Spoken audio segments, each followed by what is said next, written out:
নমস্কার বন্ধুরা, education culture YouTube চ্যানেলে তোমাদের স্বাগতম।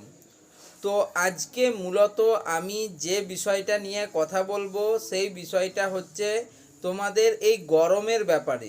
তো হঠাৎ করে এই পলিটেকনিকের চ্যানেলে কেন আমি গরমের ব্যাপারে কথা বলছি? তো দেখো, তোমরা জানো যে এই লাস্ট দুদিন অর্থাৎ 31শে মার্চ 2024 এবং আজকের 1 এপ্রিল 2024-এর কিন্তু আবহাওয়ার বিরাট পরিবর্তন লক্ষ্য করা যাচ্ছে এবং তার ফলে গরমটা সেটা কিন্তু অত্যাধিক হারে বেড়েছে। এখন রাত্রের দিকে তাপমাত্রাও কিন্তু 35 ডিগ্রি সেন্টিগ্রেডের আশেপাশে ঘোরাঘুরি করছে, যেটা সাধারণ তাপমাত্রার থেকে অনেকটা বেশি। এর ফলে কিন্তু দেখো, রিসেন্ট কিন্তু একটা অ্যাডভাইজারি জারি করা হয়েছে মধ্যশিক্ষা পর্ষদের তরফ থেকে, যে তোমাদের গরমের যে ছুটিগুলো থাকতো স্কুল লেভেলে সেগুলোকে কিন্তু তোমাদের একটু এগিয়ে আনা হয়েছে এবং 6ই মে মাস থেকে কিন্তু 6ই মে থেকে তোমাদের ছুটি দেওয়া হচ্ছে, যেটা দীর্ঘস্থায়ী করা হয়েছে 2 জুন অবধি। যদিও তোমরা জানো যে 3 তারিখ সোমবার পড়ছে এবং 4 তারিখে হচ্ছে তোমাদের ভোটের বা ইলেকশন রেজাল্ট রয়েছে।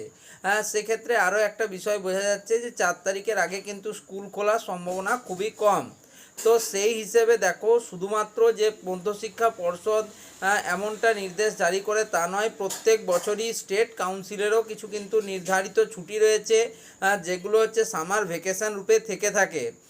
প্রত্যেক বছরই কিন্তু স্টুডেন্টরা এর জন্য ছুটি পায়, কারণ অত্যাধিক হারে কিন্তু তাপমাত্রা বাড়লে স্টুডেন্টদের মধ্যে তোমাদের উষ্ণতার জন্য বিভিন্ন ধরনের সমস্যা দেখা যায়, যেমন ডিহাইড্রেশন হয়, অনেক স্টুডেন্টরা কিন্তু মাথা ঘুরে পড়ে যায়, শরীরে কিন্তু বিভিন্ন মিনারেলস জলের পরিমাণ কিন্তু হ্রাস দেখা যায়। ঠিক আছে, তো বিভিন্ন সমস্যাগুলো কিন্তু স্টুডেন্টরা ফেস করে, ফলে মোটামুটি 20 দিন মতো কিন্তু ছুটি তোমাদের দেওয়া হয়। এবারেও আশা করছি তার অন্যথা হবে না এবং গরম যত দীর্ঘস্থায়ী হবে ততদিন কিন্তু কলেজগুলোও ছুটি থাকবে। অলরেডি কিন্তু তোমাদের স্টেট কাউন্সিল থেকে একটা নোটিশও দেওয়া রয়েছে, যে তোমাদের যে সমস্ত কলেজগুলিতে লোকসভা ভোটের ভোট কেন্দ্র হিসেবে গণনা হবে, ভোট কেন্দ্র হিসেবে চিহ্নিত করা হবে, তাদের কিন্তু ক্লাসেসগুলি অনলাইনে হবে। যদি এই হারেই কিন্তু গরম বাড়তে থাকে তাহলে স্টেট কাউন্সিলেরও যে ক্লাসগুলি সেগুলো কিন্তু দেখবে যে তোমাদের অনলাইন মোডেই হবে এবং তোমাদের অফলাইনে যে ক্লাস তা কিন্তু বন্ধ থাকবে কিছুদিনের জন্য।